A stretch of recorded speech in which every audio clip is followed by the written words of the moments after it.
Hi welcome back to my channel Shilpa's home. ಇವತ್ತು ನಾನು ಶುಂಠಿ ಬೆಳ್ಳುಳ್ಳಿ ಚಿತ್ರಾನ್ನ ಹೇಗೆ ಮಾಡೋದು ಅಂತ ತೋರಿಸ್ತಾ ಇದ್ದೀನಿ. ಇದು ಆ್ಯಕ್ಚುಲಿ ಶಾರ್ಟ್ಸಲ್ಲಿ ಅಪ್ಲೋಡ್ ಮಾಡಿದೆ, ಬಟ್ ಕೇಳಿದರು ಪ್ರೋಸೆಸ್ ಹೇಗೆ, ಏನೇನು ಇಂಗ್ರೀಡಿಯೆಂಟ್ಸ್ ಹಾಕಿದ್ರಿ ಅಂತ ಗೊತ್ತಾಗಲಿಲ್ಲ ಸರಿಯಾಗಿ ಅಂತ, ಅದಕ್ಕೆ ಲಾಂಗ್ ವೀಡಿಯೋ ಮಾಡ್ತಾಯಿದ್ದೀನಿ. ಏನಿಲ್ಲ, ನಾರ್ಮಲಾಗಿ ಪ್ಯಾನ್ಗೆ ಆಯಿಲ್ ಹಾಕ್ಕೊಳ್ಳಿ. ಆಯಿಲ್ ಕಾದ್ಮೇಲೆ ಸಾಸಿವೆ, ಕರಿಬೇವಿನ ಸೊಪ್ಪು, ಕಡಲೆಬೀಜ, ಕಡಲೆಬೇಳೆ, ಉದ್ದಿನಬೇಳೆ ಹಾಕ್ಕೊಳ್ಳಿ.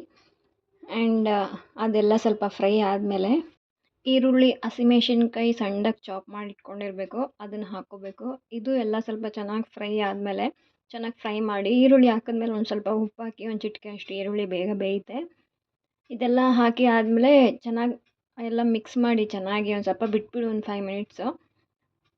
ತುಂಬ ಬೇಯಬಾರ್ದು ಈರುಳ್ಳಿ, ಸ್ವಲ್ಪ ಟ್ರಾನ್ಸ್ಪರೆಂಟಾಗಿ ಆಗಬೇಕಷ್ಟೇ, ಅಷ್ಟುವರೆಗೂ ಬೇಯಿಸಿ ಚೆನ್ನಾಗಿರುತ್ತೆ. ಈ ಚಿತ್ರಾನ್ನ ಅಂತೂ ನನಗೆ ತುಂಬ ಇಷ್ಟ. ಇದು ನಮ್ಮ ಅಜ್ಜಿ ಮಾಡ್ತಾಯಿದ್ರು ನಾನು ಚಿಕ್ಕ ಹುಡುಗಿ ಇದ್ದಾಗ. ಅವಾಗ ಗೊತ್ತಿರಲಿಲ್ಲ ಇದ್ರ ವ್ಯಾಲ್ಯೂ ಏನಂತ, ಇವಾಗ ಗೊತ್ತಾಗುತ್ತೆ. ಯಾವಾಗಲೂ ಲೆಮನ್ ಚಿತ್ರಾನ್ನ ಅದು ಇದು ಮಾಡ್ಕೊಂಡು ತಿಂತೀವಲ್ಲ, ಅದರಿಂದ ಇದು ಸ್ವಲ್ಪ ಡಿಫ್ರೆಂಟಾಗಿರುತ್ತೆ.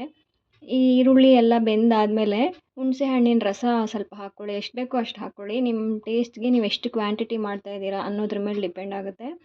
ಹಾಗೆ ಅರಿಶಿನ ಸ್ವಲ್ಪ ಹಾಕ್ಕೊಳ್ಳಿ. ಚಿತ್ರಾನ್ನ ಅಲ್ವಾ, ಅರಿಶಿಣನೇ ಮೇಯ್ನ್ ಇಂಗ್ರೀಡಿಯೆಂಟ್ ಅಲ್ವಾ, ಅರಿಶಿನ ಹಾಕ್ಕೊಳ್ಳಿ. ಬೆಳ್ಳುಳ್ಳಿ ಮತ್ತು ಲವಂಗ ತೋರಿಸಿದ್ನಲ್ಲ ನಾನು ಆಗಲೇ, ಅದನ್ನು ಜಜ್ಜಿ ಇಟ್ಕೊಂಡಿರ್ಬೇಕು ನೀವು.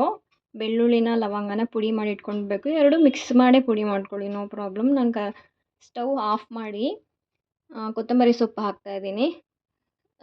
ಸ್ಟವ್ ಆಫ್ ಆದಮೇಲೆ ನಾವು ಈ ಜಜ್ಜಿ ಇಟ್ಕೊಂಡಿರ್ತೀವಲ್ಲ, ಇದನ್ನು ಹಾಕಬೇಕು. ಬೆಳ್ಳುಳ್ಳಿ ಮತ್ತು ಲವಂಗನ ಸ್ಟವ್ ಆಫ್ ಆದಮೇಲೇ ಹಾಕಬೇಕು. ಮತ್ತೆ ಏನಕ್ಕೆ ಹೇಳ್ತಾ ಇದ್ದೀನಿ ಅಂದರೆ, ಟೇಸ್ಟ್ ಚೇಂಜ್ ಆಗಿಬಿಡುತ್ತೆ. ನೀವು ಸ್ಟವ್ ಆಫ್ ಮಾಡ್ದೇ ಹಾಕಿದ್ರೆ ಟೇಸ್ಟ್ ಚೆನ್ನಾಗಿರಲ್ಲ. ಸೂಪರಾಗಿರುತ್ತೆ ಚಿತ್ರಾನ್ನ. ಯಾವಾಗಲೂ ಒಂದೇ ಥರ ಅಲ್ಲ, ಸ್ವಲ್ಪ ಡಿಫ್ರೆಂಟಾಗಿದ್ದರೆ ನಮಗೂ ಟೇಸ್ಟ್ ಚೆನ್ನಾಗಿರುತ್ತೆ, ತಿನ್ನೋಕ್ಕೂ ಚೆನ್ನಾಗಿರುತ್ತೆ. ಆ್ಯಂಡ್ ಲಂಚ್ ಬಾಕ್ಸಸ್ಗೆ ಮೇಯ್ನ್ ಚೆನ್ನಾಗಿರುತ್ತೆ. ಒಂದ್ಸಲ ಟ್ರೈ ಮಾಡಿ ನೋಡಿ. ಬಾಯ್.